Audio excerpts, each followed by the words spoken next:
Money and material are surface level attributes. Substance is more important than what's on the surface.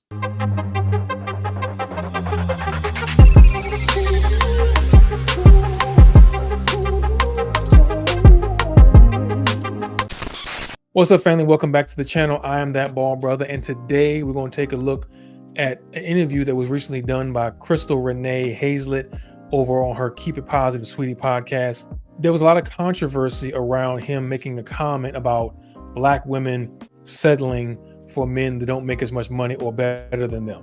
And what I want to do today is go through the entire interview to try and get some context as to what he's referring to, rather than just taking the clip and attacking him for the clip. Okay, so bear with me. This is going to be a long one, but I think it's going to be worth your while. Let's get into it. Yeah, abundant. Well, like, what if my life it was crazy, but I just got chills thinking about it. And what if your life isn't always like this? Because abundance, she's like, every time I think of you, I think of abundance. And a part of me was like, but what if it's not always like this? And you know where that came from. Okay. Yeah. We can get into that. We can definitely get into that. Yeah. Yes. But that is clearly just that unfeathered fear from childhood of something that somebody said to you, or something that somebody planted in you that immediately make you think this isn't going to last always. Yes. And that is a horrible, horrible sinking feeling, and it's also a lie. But it can serve you well, because it can motivate you to keep going and work even harder. The thing about abundance, it's all about perspective. I feel like it's his point, because even when you think you're surrounded by lack, because we always think that, right? We look at our lives and feel like we're not where we want to be. We see where we want to get to, but we feel like something's not happening, or it's not happening fast enough. Or if we are experiencing a period of abundance, we get worried that it might go away at some point in time. So by being concerned about abundance going away, it will make you work harder, because that gives you the motivation to ensure that you don't lose it. We were brainstorming, and I was like, I want to do a little segment on the show called Keep It Positive, Sweetie. And they're like, that's the name of the show. The name of the show. And that's how we came up with it. That's great. Yeah. I don't like addressing haters, but that's good. I'm glad something great came out of it. Because people, in social media in this world, they're sitting around, nothing to do. And what you have to understand about people who post negative things like that, the algorithms in social media, if you click on something negative, you're only going to get fed negativity. So I'm very much about keeping it positive, sweetie, and staying clear of all of that foolishness. Yeah. You do a really good job. That is words of wisdom right there, because how often do we find ourselves on social media only looking at negativity? Now, again, not saying the world is all peaches and cream. There are bad things that happen in the world, but you still have control about what you let into your space. And I think what he's saying there is very important and critical, because he's making the point that if you continue to allow negativity into your space, then you're only going to attract more negativity outside of that. There's an algorithm in the social media world, but there's also a universal algorithm. And the more you allow bad things into your space, bad thoughts into your mind, and allow bad negativity to consume you, you will find yourself nothing but surrounded in it, wrapped in it, and nobody wants that.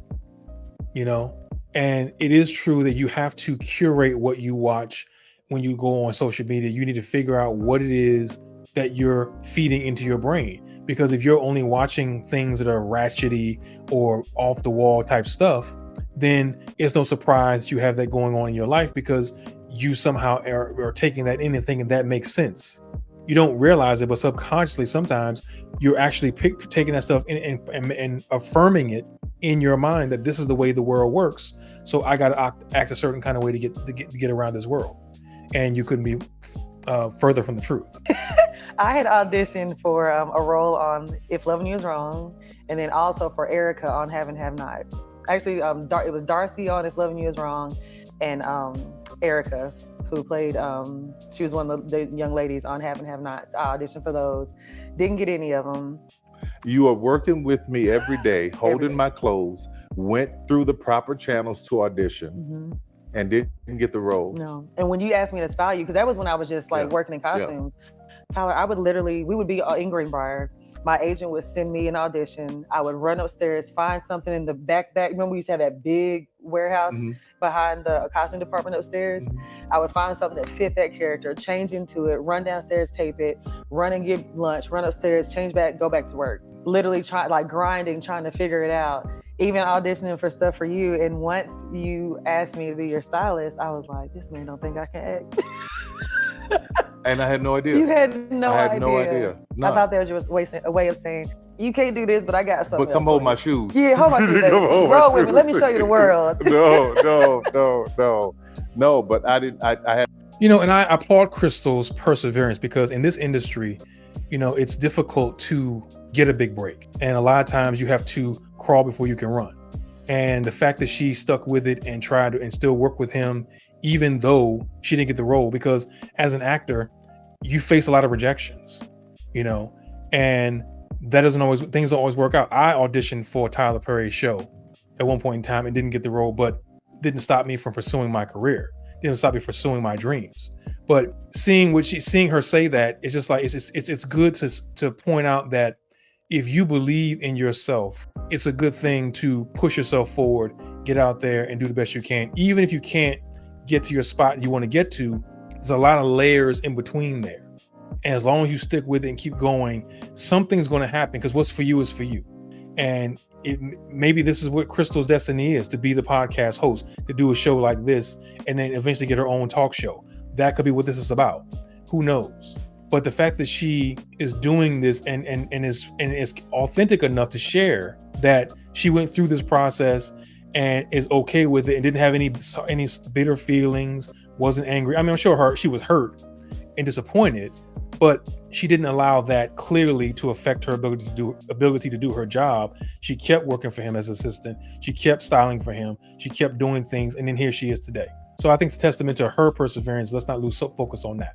I had no idea, because nobody ever told me.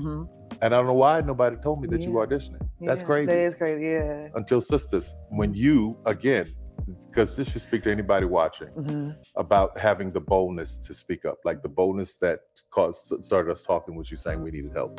The boldness of you actually getting the role of Fatima started with you saying, I really would like to try to do this. Yeah, I'm like, oh, okay, first time. Yeah. I'm hearing it. I'm thinking, and you remember what I told you?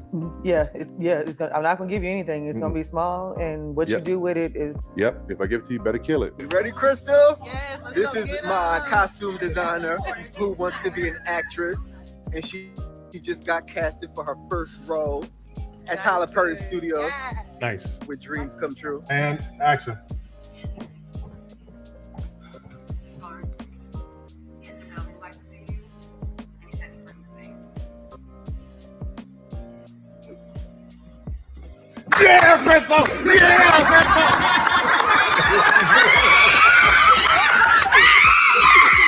And that's, so for those who don't know about acting, that's a less than 5 role where you only have one line to deliver, and that one line could make or break, and it's great to see her again fulfilling her dream of getting a role, even though it's a small role, because every role matters. And the fact that she did that and delivered with very nicely, and he was pleased with that, is a great thing. And I like to see that he's encouraging his staff to want and do more. So that's always a good thing. I love that. And even when I called you that day, I was still styling you to ask you about, just to let you know this is what I wanted to do, just to speak to who you are as a friend.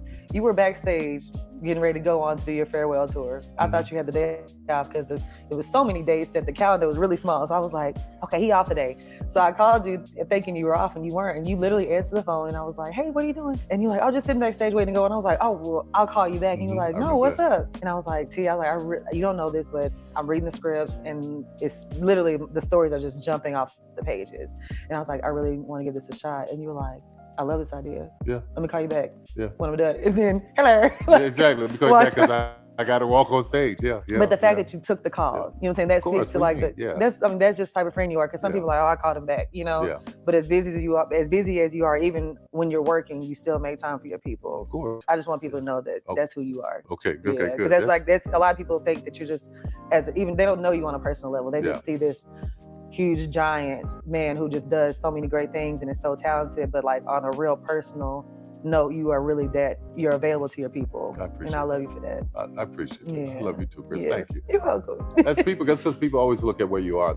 They look at the top. They're like, Mhm. oh wow, look up there, look up there. They don't look at all the steps that it took to get there.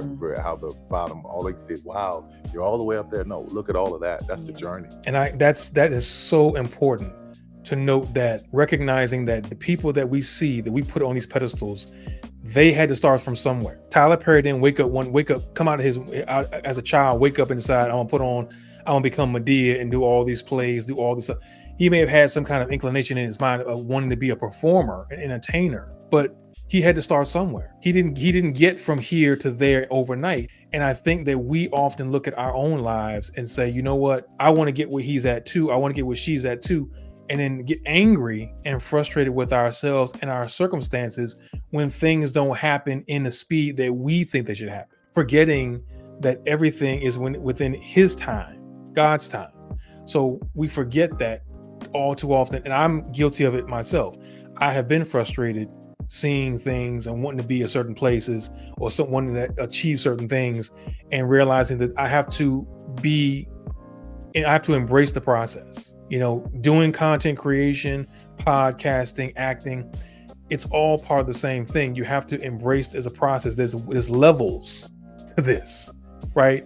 And if you go into it thinking that somehow you're going to get there from A to Z in one day, you're deluding yourself, and you're setting yourself up for a world of frustration.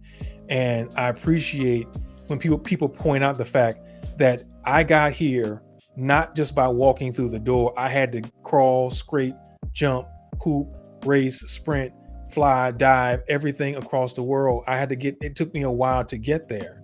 And I think that people often don't point out that fact, that we need to look at their journey and not where the destination, where they are right now, because it's just one stop on his track anyway. He's got further to go. But by focusing on only the stop where he's at right now and ignoring the journey, we lose the message. We lose the importance of having confidence, being sure of yourself, being bold, stepping into your greatness, all those things that are valuable traits and skills that we need in order to achieve the things we want to achieve. Was there any time in your life, like as you continue to climb, that you're like, whoa, like I know even where you are now, billionaire, like established, is there any time where you hit moments where you're like, ooh, like God, can I go higher? Because you have a book, Higher is Waiting, but do you ever even doubt yourself, like, oof? No, at 53, I've had enough experiences to know that I have to surrender. When I did when I bought my first studio, I thought, okay, this is it. It's great. I'm not building another studio. It's paid for. Outgrew it. Yeah. Next studio, same thing. Yep. Outgrew it in no time. Then Greenbrier, I thought I'd be there forever. Outgrew that thing. We were on top of each other in that building. We were. But what I learned is that every time I was supposed to move to the next level, and I didn't, because I was comfortable, because I didn't want to pay more, I didn't want to grow. I thought I was where I wanted to be. Everything in my life got uncomfortable until I moved. Again, Tyler's dropping gems in this interview. Shout out again to Crystal Hayslett for this interview. Surrendering is a big part of your growth. And to his point, recognizing that when you become comfortable, that's when things tend to stagnate. And you start hesitating, second guessing your decisions. You start ruminating about what you're going to do, or overthinking the next steps. When in fact, in order to see difference and see change, you have to change. And change is uncomfortable. And if you embrace that discomfort, man, the things you're going to see, the achievements you're going to achieve, it's amazing when you step back and you realize how much we hold ourselves back just because we allow that negative in talk to keep us. Oh, you're fine where you're at. Don't do anymore. This is good enough. Why are you trying to step? Don't stretch yourself out too thin. All that negative talk can be so detrimental if we allow it to keep us in the chair. And to see that him personify that and trying to explain how this is important, that he had to make moves in order to expand, he had to realize that Greenbrier was not going to work. Even though it had worked up to this point, that he was bursting at the seams. There was a need for more. If you want to do more, you have to get more, and that's going to require, again, stepping out on faith, stepping out on assertion of your abilities and your skills, and making a move like he did. I couldn't buy a car, but but it's the same. That's the same thing, though. Yeah. If giving doesn't have a value when it comes from a pure place. It could be $10 billion. It could be 2 pennies. It doesn't have a value when it comes from purity. Yeah. Giving is about what it does for the other person. You know, as I'm listening to this part of the interview, I'm reminded that the importance of pouring into other people, and remembering that when I was growing up, my mother always taught me, and it's in the Bible as well, do unto others as you would have them do unto you. And I remember all the struggles that I went through growing up, you know, and when I came into work and working for regular corporate America, and the way I was treated in those different jobs. I made a point to make sure that every interaction I had with other people was going to be a positive interaction. I was going to find a way to inspire them, help give them advice, help show them that they don't have to see the world the way they see it. Because all too often we don't stop and just let people speak and then say, you know what, I understand why you feel that way, but there's another side of that. Or there's a different way to approach this, or a different way to see that. And because we get so bombarded and so weighed down with the negativity and the stuff, the drama that is life, that we don't realize that a lot of times people around us can see that, and they take the time to pour into you and say, hey, you know what? Do this. Let me help you with that. Let me take care of that for you. And by giving yourself to other people, it inspires that change. You know, it's like paying it forward almost. And I tell people all the time, you know, if you appreciate what I've done for you, then turn around and do it for the next person. Because if we keep that chain going, that's how this world can change. We all start looking out for each other to a degree and make sure we pour into each other with positivity and then cut the negativity short. Not saying that we all don't go through things. We all have bad days. I have bad days. There are days where I'm struggling to be positive and to be affirmative or assertive in my greatness. But I try to minimize that time, recognize that I'm still human, as we all are, but it's about trying to have more better days than bad days, focusing on more positive than negative, and trying to keep your eyes on that prize versus allowing the negativity to cloud your vision. So let's talk about something that you and I talk about. My man. Oh Lord. My man. Yeah. So for the longest, like, you've seen me go through different relationships, and recently it was a night that we all went to dinner after you moderated Michelle Obama's book tour here in Atlanta, and you said, Crystal, you are vibrating here. Yeah. Your man is here. And I was like, ooh, you trying to tell me I'm low vibrational, Tyler? What are you trying to say? Then I was like, ooh, I had to think about that. I was like, wow, like, am I, you know what I'm saying? You were like, you're here and he's up here. You gotta go higher in that area too. Yeah. And I was like, wow, that's crazy. But understanding, and having people meet you at your work. Yeah. That's what I was. Yes, when you said that, we were one of our many nights at your island, darling, in the King's Landing room at the table. You said, meet me at my work, and we were all like, wow. Yeah. That's it. Yeah. That's it.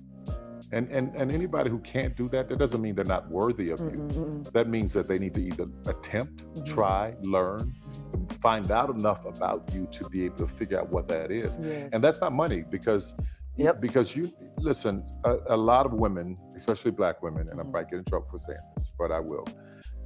In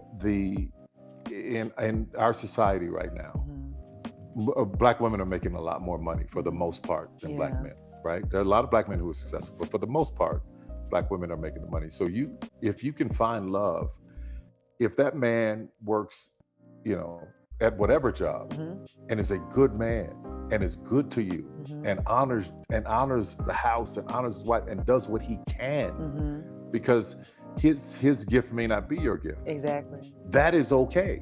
That's not somebody who's beneath you. Yeah. That's somebody who came to love you at your worth, right? Yes. And as long as he's secure in himself to know that, yep, she makes most of the money, all I can pay is the light bill. As long as she's comfortable enough to say, I'm gonna cover the mortgage and all the other stuff, you can the light bill, baby, you can take me to dinner every now and then. That is fine. Yeah. That's fine. Yeah. But that's so hard for a lot of people to take in, because that means, no, I need somebody who is They need to make 5 times more, and I got to have. Well, go on, keep your list, baby. Yeah. God bless you. Hope it happens. Go on, keep your list. But when you talk about just someone to love you and support you, I know people whose men can't touch what they make. But when you see them together, that love, that support, that I got you, babe, it's a beautiful thing. It is. Yeah, It is. yeah. So this is the moment. This is the clip that has so much controversy behind. And this is part of the reason why I went through this whole interview process, because I wanted to make sure that rather than going to the clip, I wanted context.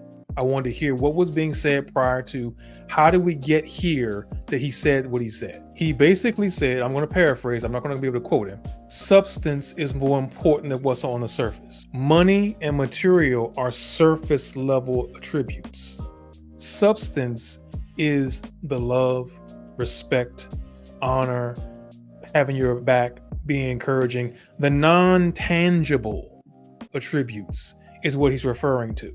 Now, a lot of folks stopped listening when he said making way less money, because we live in a society that encourages and pushes that you have to make X amount of dollars to be even considered a human being or worthy of anybody's attention in this world. And all he's saying is that each of us, men and women, have to decide what is really important to us. Yes, money is a good thing. Money enables and allows you to do things that not having money doesn't, clearly. But when you put money up against true love, honor, respect, encouragement, having a best friend, somebody you can rely upon versus someone who's only concerned with monetary value, material things that go bad, that go out of style, and trends, and buying the newest car here and there. Not that you, and again, not saying that people who have money can't have balance. I'm not saying that people that have money don't find love or true love. I'm just saying that based on his point is that you have to decide what matters to you. Because if you're looking for somebody to come save you, then you're missing a whole list of things that are even just are a lot more important than just being saved. If all you're concerned with that is that aspect, then good luck with that, because there are men out there or people out there, men and women, that will save you, but that's all you're going to get. I choose, most people in their right mind should be able to choose looking for substance. So I don't see anything wrong with what he's saying. He's not telling Black women that you're wrong for making money, you're wrong for wanting more. He's just saying that there comes a point in time when you got to ask yourself the question, what really matters to you? What are your priorities? If your priorities are having someone who makes a lot of money and then you forgetting all the rest of it, great. If your priorities are that you want to have someone of substance who can give you love and give you support and give you the non-tangibles, then great. So I don't see anything wrong with what he's saying. He's just pointing out the obvious, that you should be looking for something more than just material things. I can admit that I had fallen under that. Like, okay, I actually may have misunderstood what meet me at my worth meant. I thought meet me at my work was meet me at my net worth. My net worth, right. No, not your net worth. Right. At least meet me at my net worth. Yeah, okay, no, that's your net worth. Yeah. And I was talking to you, I was like, and Tyler, I was like, this, and this, and I've done this. And you're like, wait. Stop. He was like, don't make it about money. Mm-mm. And this is when I was like, oh my gosh, like it was like it just went off, and I was like, I see what you're saying. You were like, Crystal, I used to do the same thing. I would like be doing all these things for someone or people around me, and I'm like, I'm not getting anything in return, you know? And we fall into that sometimes. And you said, but then I thought about it, they can't do for me the way I do for them. No. It's just like they can't. No. When you explain it like that, if he is giving you all these other things, then that's something you work with. And I literally completely misconstrued what meet me at my worth meant in that moment. But worth is more than that. Right. Exactly. You know, and that's when I was like, wow, like this is way deeper. Yeah, you got to remove the money from the situation because it's just going to cloud it. Mm-hmm. And then you have your girlfriend and this friend that's saying, girl, he's doing this and he ain't got that. You don't understand the love that we have for each other. And that is what is important. Mm-hmm. And I'm telling you, there are some good men who can't meet you at your net worth. Yeah. Mm-hmm. And if you can find a man who is secure enough within himself to stand in that space. Yeah. Now, when you started making money, we talk about money as a part of the person. Listen, that's a whole nother podcast. The financial literacy. Yes. But anyway, go ahead. Let's even like with like family and friends, what did you go through when you start? He said, because like that's the thing I start to deal with now. You know, just the entitlement or like gimme, and the random text messages. And you're like, I'm just waiting on that. I had to because usually what happens is, you know, they don't talk to you forever, and then they're like, hey, how you doing? You've been on my mind. God told me to pray for you on my heart. I'm thinking, okay, 10, 9, 8. Can you send me $30,000 because I need? Man, we've all had that happen. Not the $30,000 question, of course, but where you get this random text from somebody you ain't heard of in ever, and they're like, hey, how you doing? What's going on? What's good with you? And they send these, I call them feeler texts, to see how you're responsive. You're going to respond. You're like, who is this? I'm like, I don't even remember this person even have my number. And like, oh, you that, okay. Hey, how are you? What's good with you? Yeah, listen, I need oh, there it is. Got a handout, asking for something else. You know what I'm saying? And the thing about it is, it's just funny that, you know, when we go through this ourselves, we think, oh man, this is always a problem for us. I hate this kind of stuff happening to me. And then you realize, like in interviews like this, that no, everybody does that. Everybody goes through that to some degree, different levels, obviously, but everybody deals with that. Family and friends being jealous, hating on what you're doing. I saw something recently where it said that people will encourage you as you go along, but when you get to where you are and it's above them, then they got a problem with you. As long as you are still hovering in their orbit, then they're fine with supporting you and giving you encouragement. As soon as you outshine them, or what they deem outshining them, then you become a problem. Then they got salt to throw on your game. So it's just funny how humans are. You know, that the way we react and respond to each other. It's like, wait, last week you was behind me, but now you trying to take me down. Now you trying to get on top of my back and crush my, I mean, why? You know, so it's just funny to hear somebody else going through that. And as a reminder, I try to remind people all the time that, you know, you're not alone in the struggles you deal with every day. We all go through them different ways and we handle it differently. But if you break it down to its bare bones, it's the same situation, same scenarios. We just see it differently and handle it differently. Yeah, and it said that, and I was hurt by it. I said, listen, you sent me a text asking for $30,000. That's offensive. Like, call me, see how I'm doing. Yes. And then I don't mind. You know, I don't mind giving you the money. Well, this family member got offended, so I've never asked you for nothing else. I was just saying how impersonal the text is. Yeah, absolutely. A little while later, I get another text. I need $30,000. Same person, and then the follow-up text was, make it 40. Tyler, I kid you not. And wow. I was hurt by the fact that make it 40. Yeah, yes, just that it was just so blatantly like, I'm just the money, right? Yeah. And I get to this place called, it's this thing called compassion fatigue, where you just get exhausted from giving. Like, and for me, I have to go away and pray and get myself back together, because I get to get out my face kind of place. You know what I mean? Yeah. So I have to go back and get right with that. But having family members, you know, that's crazy. It's a whole other conversation. How you do on your level, because nobody's calling me for 30. Well, one time they did call me for 40. right. So let's go back. But you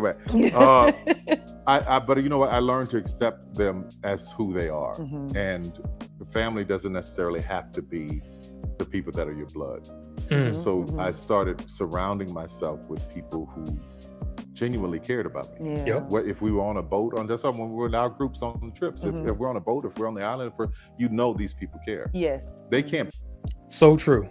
When you find your tribe, when you make your tribe, look, I keep my friend circle really tight, because I just don't trust people in general. It's always been hard for me to do that.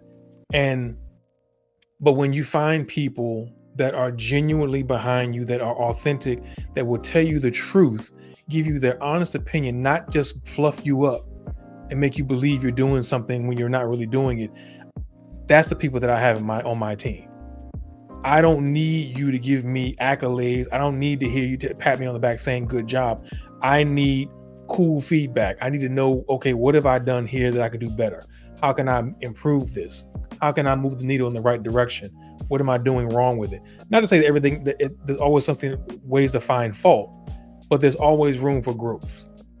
And having team members that will do that, family really, that will do that is invaluable. And sometimes, like he said, more times than I care to admit, family is not always people that are your blood. It's people who you surround yourself with and who take care of you in more ways than one. Pay for it, Yeah. but they're there because they want to support you and care for you, and that feels more like family. Yeah. To me. So, my family gets money, but they have to work, That's good. or they won't get money, Right. because I'm not the bank, and I'm not the government. Yeah.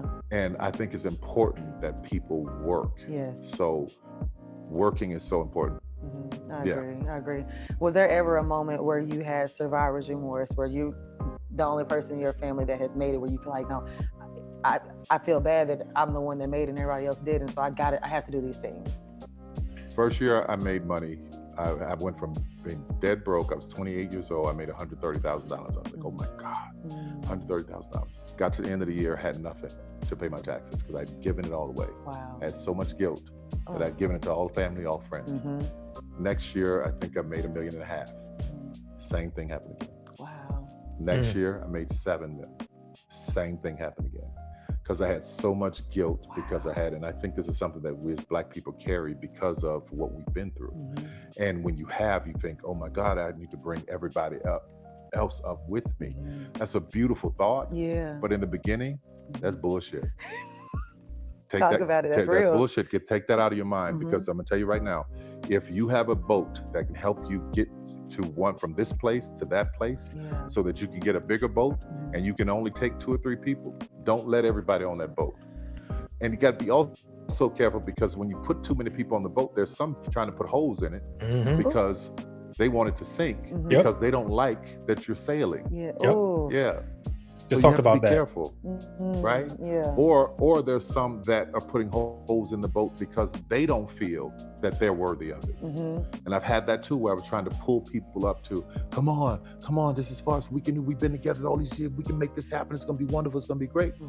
But the whole thing that I had to realize is that some people cannot survive at certain altitudes.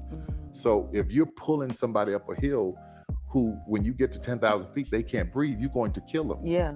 So it's okay to leave them there until they learn the conditioning of what it takes to be at 10,000 feet. Wow. Yeah. That's good too. That's good. It's true. I'm going through a season. I just did an episode called Purging Season in season 1. And it was just about Say that again. I'm sorry. Purging Season, season 1. Yeah, season 1, I did an episode called Purging Season. And it's literally like God was just removing people, like friends, family. It was just like, Lord, what is happening right now?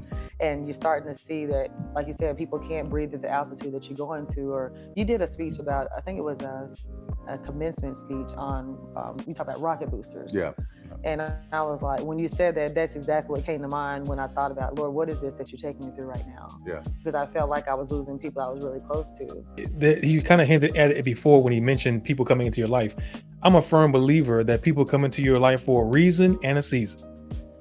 And understanding that, being able to see through that, pray for discernment to determine who's here and what are you here to learn from this person is vitally important, because everybody you meet along the way on your journey is not going to be able to be there with you at the end of the journey when you get to the destination.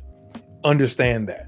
And to his point, you want to try to lift people up and bring people along with you, but people have to want to change. And in order to bring them along, they have to recognize their own worth and lift themselves up sometimes and get out of that mental fog they have going on of negativity swirling around, where they're dealing with unworthiness as being on their back. And as someone who's gone through periods of that and still to sometimes does go through that, I can relate to not being mentally fortified enough to get to a certain point.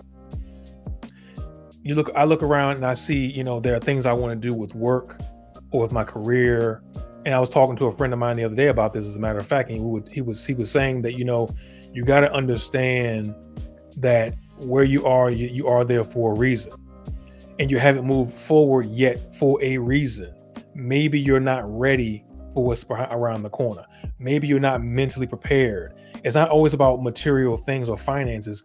Maybe you're just not there mentally in a space that you can receive that blessing and do the best you can with it, rather you might squander it. And it kind of took me aback. And it's like, he reminded me that also that you got to be great. You have to have an attitude of gratitude. Where you are right now is where a lot of people would love to be. There are people out here that would trade places with many of us every day, and we don't recognize that. We focus on the fact that, I got this going on, I got that going on, this bill due, that bill behind, not realizing that there are people out there that are suffering way worse than we are, and who would trade spaces with you in a heartbeat to have what you think is minimal or lack, what they see as a lap of luxury. So I'm taking this moment to remind you that when you pray, and I pray every day, asking for God to remove people that aren't going to do me any good, and allow people into my life that are there for me to help, be a benefit to me in some way, and give me the discernment to know the difference between those who are for me and those who are not. And I can tell you from experience that, like Crystal alluded to, people fall off, and you see that happening in real time. You're like, oh, okay, maybe that's what this is about. Okay, I hear you. I see you moving, God. Okay, what's next? At the close of the show, we do what is called positive outcomes, where our viewers actually write into us, and we're going to give them some advice. So our listener letter today says, "Hi, Crystal. Thank you for taking the time to help me. Lately, I've been feeling like I'm stuck. It's like I'm being pushed to bigger and greater things, but I feel like I'm getting in my own way. My fear and insecurity keeps holding me back. And I feel myself battle with the fear of others saying, who does she think she is, by fully stepping into whatever greater is. The best way I can describe it is that feeling when I'm on a boat and God has called me to the water, but my fear of drowning is greater than my faith that God will help me float. So I'm just standing at the edge of the boat, not jumping. How can I get myself to jump?" Go back and read again. Read again. Okay. "Hi, Crystal. Thank you for taking the time to help me. Lately, I've been feeling like I am stuck. It's like I'm being..." Problem number one. Ooh. I have been feeling like I am stuck. She's speaking that I have been feeling like I am stuck. So words matter. You speak things into existence. Power of life and death is in the tongue. I have been feeling like I am stuck, rather than I am not stuck. God is going to make a way. I am not stuck. Go on. There's something else she said. She says, "It's like I'm being pushed to bigger and greater things, but I feel like I'm getting in my own way." It's like I'm being pushed. No, I am being pushed to bigger and greater things, but I am getting in my way.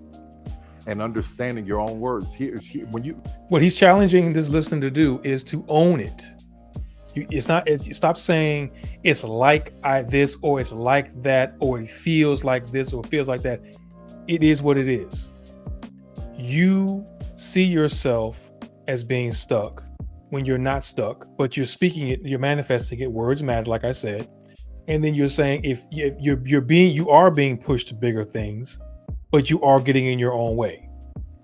The accountability. Recognizing, again, this is like a letter I would have wrote. I've gotten in my way so many times. It's ridiculous. And when you get out, when the freedom and liberation you feel on those moments, on those small victories, when you get out of your own way, I can't tell you how great that feels. And as someone who's an overthinker and a perfectionist, which is a dangerous combination, I spend a lot of time being stuck in analysis paralysis. Even doing this video, it took some time to get in front of the camera because I was trying to figure out, what am I going to say? How am I going to speak it? What angle am I going to come at? Rather than just trusting in my instincts, trusting in my ability to get up here, deliver a message, add commentary to a great video, and let it flow for what it's going to be. Don't come in with any apprehensions. Don't speak negativity over it before you do it. Just go into it and see where God takes you, where your skills take you. And I find a lot of people do that more often than they care to admit. And I have to remind my friends all the time, stop speaking stuff up. You talking stuff up. Oh, this going to happen. That's going to happen. This could happen. No, words matter. You need to shift your vocabulary and start speaking positive. I am going to do this. I will achieve this. It will happen for me. And no, it's not going to happen overnight. It's not a quick overnight sensation situation. It takes time, but it begins with how you talk to yourself. If you're not able to pour into yourself, to give yourself encouragement, if you don't love yourself enough to believe that you can do the thing, then no one else is going to see it. And God's watching. He's was waiting for you to see what he already knows. He put you here for a reason. You're ignoring the calling because you caught up in the getting in your own way and ego. You gotta let all that go and say, you know what? I trust that this is the way I'm supposed to go. Let me take steps forward and let's see what happens. You're going to fail some things. You're going to fail forward, right? You're going to learn along the way. And that's the point. Let's continue. Baby, you're giving the answers to yourself. Mhm. I am getting in my own way. Well, why? What is your motivation? Why are you getting in your own way? What did mama say? What did daddy say? What they say at school? What did the little girl in you deal with that makes you get into the way of the successful woman that's trying to figure it all out? So you got to go back and undo some of those voices. Mm-hmm. And every time you hear something negative, when I was coming through all this stuff, every time I would hear something negative, I'd be like, nope, I'm not letting it in because I believe I can do this. God said I can do this. This is going to be okay. It's all going to work out every time. Don't let negative voices in your head become your reality because they will. They will. That is so true. Yeah. She is. And then she said, going back to where you mentioned that the little child in us and speaking to the trauma and drama that we dealt with growing up. And it doesn't mean necessarily that your childhood was super traumatic, like traditional traumatic. It could have been subtle. You could have been, you weren't hugged enough. You weren't told you were loved enough, stuff like that. Nothing that was so detrimental that it left you scarred per se. It could have been that too, but it may not have been. I read something recently. I can't think of the book off the top of my head. I apologize. But it said that you have to love that child in you. That child in you is the heart of all that fear, all that self-sabotage, all that negative energy, because that child doesn't feel appreciated. And we spend our time yelling at that child, saying, you're wrong, stop, shut up, I want to hear you, rather than saying, you know what? I understand you're afraid. I get it. But what we're about to do is not going to kill us. Trust me, take care of us. We're good. Don't worry about it. You have to soothe that inner child because you can't get rid of fear. Like you said before, a healthy dose of fear is good, but so you can't get rid of it, but you can calm it. You can get it to fall back, and the volume turns down on those negative thoughts and allows you to get turned up in the front as far as the positive. Because you're embracing the fact that, I love that child. I look inside me and say, I love that little ball brother. And I know that he's been through a lot and experienced a lot and has been hurt. But it's okay because we can rectify that. We can be better than we were then. We're not going to allow that to happen to us again. And every time I do that, I'm able to take a step forward in my fear and face it every time. It works all the time for me. And I shouldn't say it works all the time. There are moments where you fall back because you are going to backslide. It is what it is.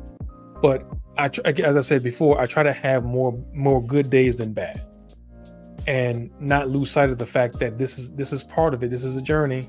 It's not going to be easy. It's not going to happen overnight. It takes time. It takes hard work. It takes perseverance, and you have to love yourself first. Let's continue. My fear and insecurity keeps holding me back. I feel myself battle with the fear of other people saying, who does she think she is, by fully stepping into imposter it. syndrome. My fear is holding me back.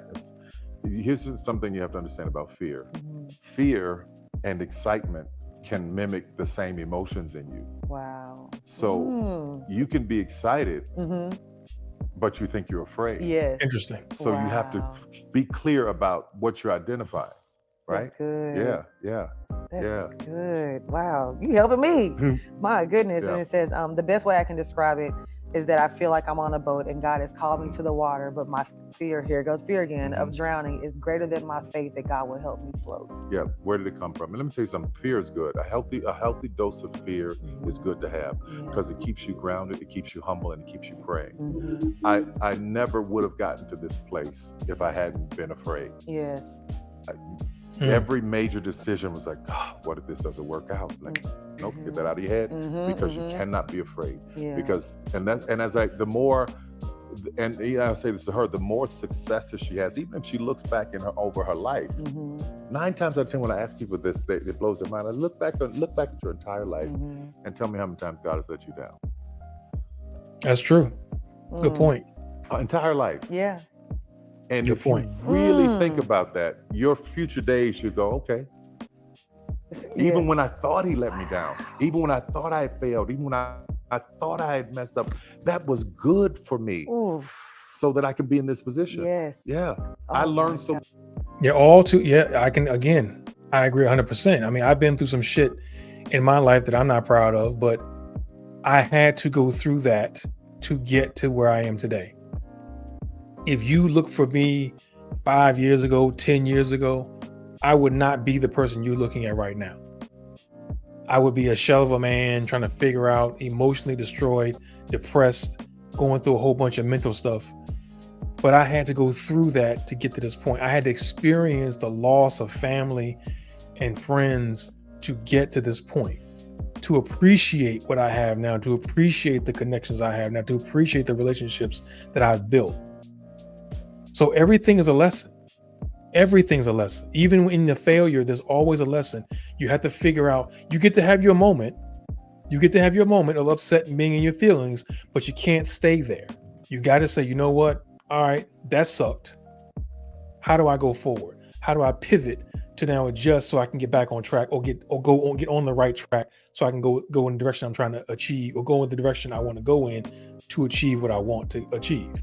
And sometimes you got to stop and take pause. You got to zoom out and see the bigger picture. It's not always about something you're doing wrong. It could be that there's a bigger picture to take in. There's a bigger lesson to be learned. And we get so personal. And again, it goes back to ego. We allow the ego to rule us. And by doing that, we have all this pressure put on us that we think, well, this person might think a certain kind of way about what we're doing. And what are they going to think? And this person's out to get me. That person doesn't like me. And you're focusing on things that you have no control over. And ignoring the fact that you can control what you do and how you respond to the external factors around you. And I think we forget that all too often. Let's continue. Much in the things that God didn't let me do. And when a door is closed, that is not a no. Yeah. That is, there's another way. That's another path. It's like being in a maze. When you hit that brick wall, you don't stop. No. You go, okay, maybe I got to double back. I got to go this way. I got to go this way. But you'll get there. Yes. Yeah. Wow. You got to believe in it. And her last question is, how do I get myself to jump? How do I get myself to jump? Yeah. By undoing all of those voices that cause you to have those fears. Yes. Yeah. That's good. Yeah. So there you have it. And you know what? I'm glad that we took the time to go through the entire interview because I wanted to find out, again, like I said, the context of the quote. And I didn't realize how many other nuggets of information, of valuable wisdom he was going to drop. So I was very impressed with that. Shout out again to Crystal Renee Hayslett and her Keep It Positive Sweetie podcast. I'll leave a link in the description to her YouTube channel. Check her out and get over there and let her know that the Ball Brother sent you over there.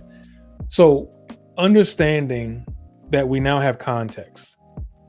Let me know your thoughts in the comments. If you still think that Tyler's wrong in his opinion about how relationships should be treated when it comes to the money versus substance conversation. Okay. I look forward to engaging with you there. And until the next time, be well, stay safe.